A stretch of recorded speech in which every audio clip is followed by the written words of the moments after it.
Level 1. The bedroom. You are 16 years old. Your walls have soundproofing foam tiles bought from Amazon, already peeling at the corners. You have a laptop, a cheap USB microphone, and a cracked DAW downloaded from a forum thread. You don't know if it has a virus. Probably does. You don't care. You make music from 10 p.m. to 2 a.m. every night. Not because that's when inspiration strikes, because that's when the house finally goes quiet enough to hear yourself think.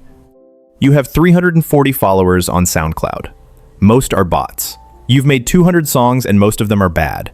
You know they're bad, but underneath the bad is something you can't name. A sound that's almost you. Not fully yet. Almost. Your friends think it's a hobby.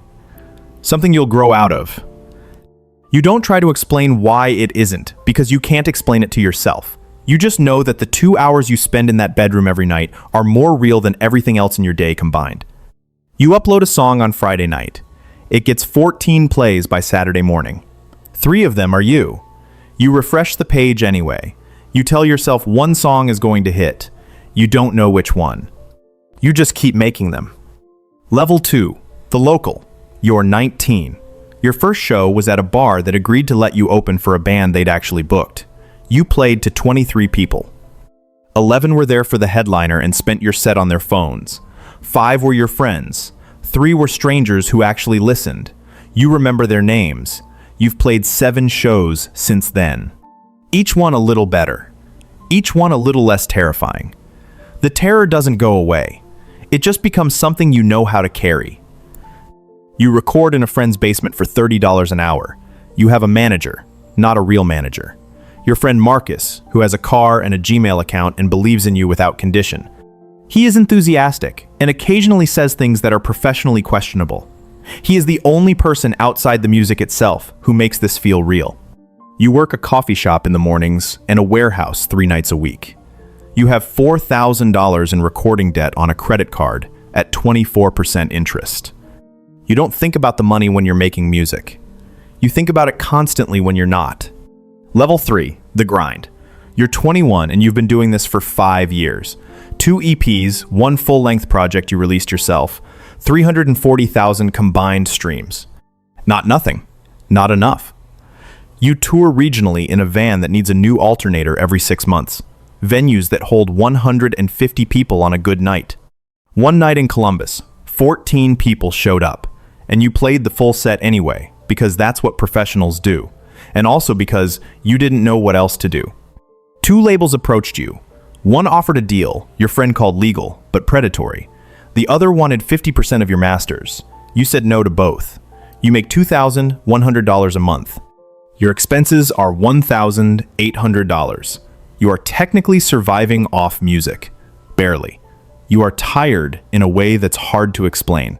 Not just from the hours, from being a musician and a marketer and a booking agent and a content creator every single day without stopping. You keep making music anyway. That part never feels like work. That's the only part that never does.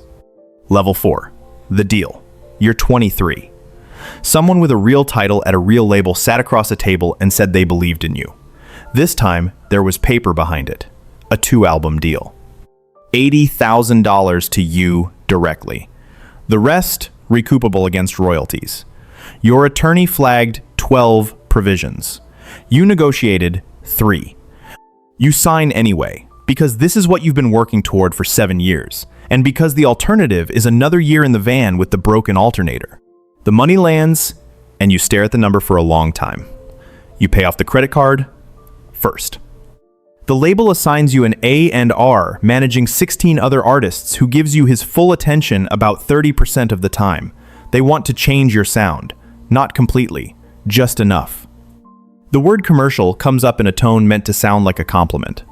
You push back on some of it. You accept some of it. You understand for the first time that the version of you that exists in your bedroom and the version of you that exists in a label meeting are 2 completely different negotiations. The art is one thing. The career is another. Learning where those 2 overlap, and where they don't, is the real work nobody warned you about. Level 5. The rise. The single drops, and the label puts real money behind it. Playlist pitching, a PR campaign, a music video that cost more than your first 3 years of income combined. The song crosses 10 million streams in 6 weeks. Monthly listeners jump to 800,000. Venues that once held 150 people are replaced by venues that hold 1,000. You headline your first proper tour, sold out in most cities. You stand backstage before the show and hear the crowd through the walls, and something shifts inside you. A weight you didn't know you were carrying lifts just slightly. This is the thing you imagined. This is the version of it that was always in the background. You call your mother from the tour bus afterward. She asks if you ate. You say yes. You haven't eaten since that morning. Level 6, The Machine.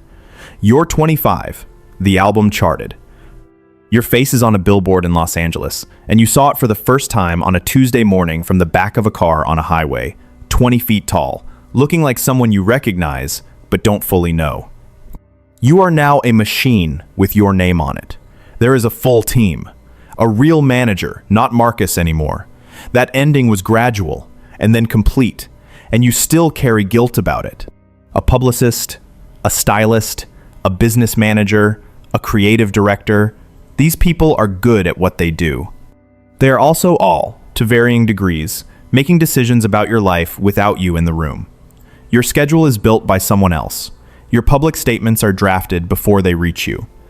You are in meetings about brand deals and documentaries and streaming partnerships, and none of it is music. All of it is you.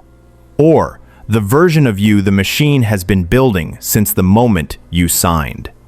Level 7, The Famous.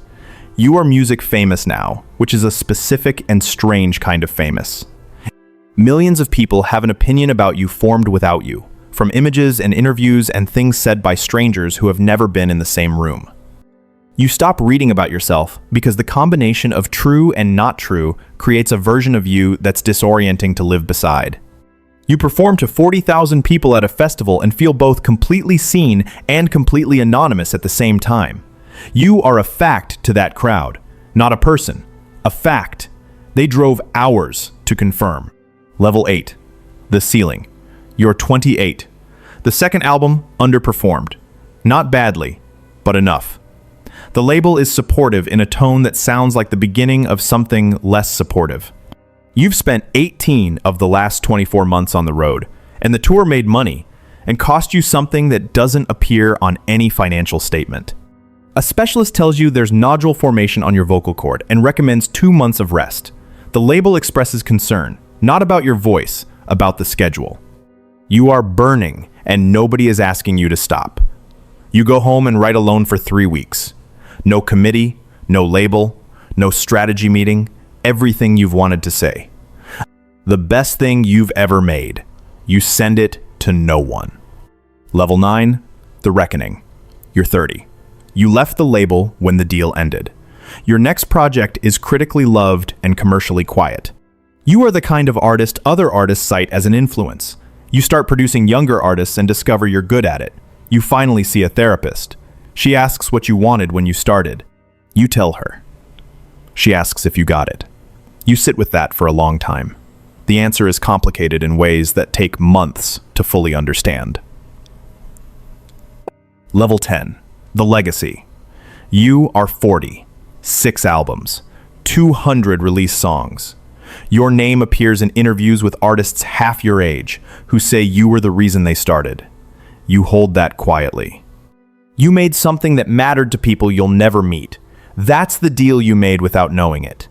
Somewhere right now, a teenager is awake at midnight with a cracked laptop and a song that's almost finished, posted to an account with 60 followers, believing it might be worth something. They have no idea what it costs to find out. They'll figure it out. They always do. The cycle continues. Subscribe to stay with us. Every video is another level. And drop a comment below, tell us what level you're at right now. We read every single one.